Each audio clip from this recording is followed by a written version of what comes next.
Nah, that's weird. That's suspicious. So Megan Thee Stallion's bodyguard, who was set to testify today, has apparently gone missing. Nah, that's weird. That's suspicious. So Megan Thee Stallion's bodyguard, who was set to testify today, has apparently gone missing. Now the bodyguard gone missing.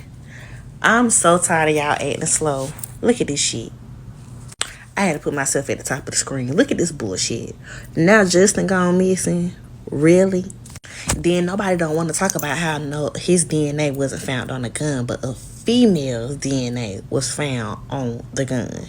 So somebody, Lawyers for Work made a list of what the DNA expert confirmed.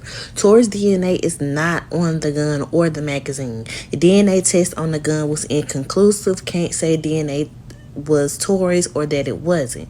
No tests were ever done for Kelsey. Now, one other point that Lawyers for Work made was that if Tori's had shot that gun 5 times, his DNA would be there.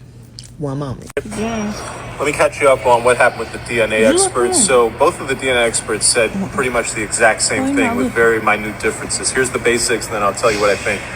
So they both said that the magazine was tested, and there were 4 DNA profiles on the magazine, and you can tell that none of those are Tori's. So most likely Tori never touched this magazine. On the gun, they both said the same thing, that there's 4 profiles on the gun, but it's inconclusive. You can't tell if the DNA is Tori's or somebody else's. Now, both experts agreed that you would expect to see Tori's DNA on the gun if he had shot it 5 times. The defense experts seem to go further and say, look, if he shot that gun 5 times and then they tested it, you would conclusively see that he's on it. You don't see that here, suggesting strong DNA evidence in Tori's favor. Now, then the prosecution went to try to discredit the defense expert. He's like, aren't you getting paid by the defense? Don't you always work for defendants? He's like, yeah, the LAPD has their crime prosecutor, and then defendants hire private companies like mine to do the forensics.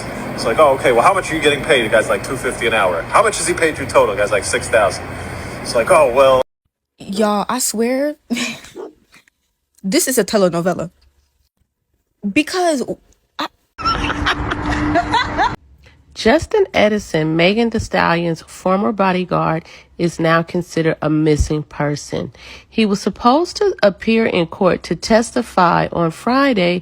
Now, some people on social media feels that he's hiding. Others feel foul play could be involved.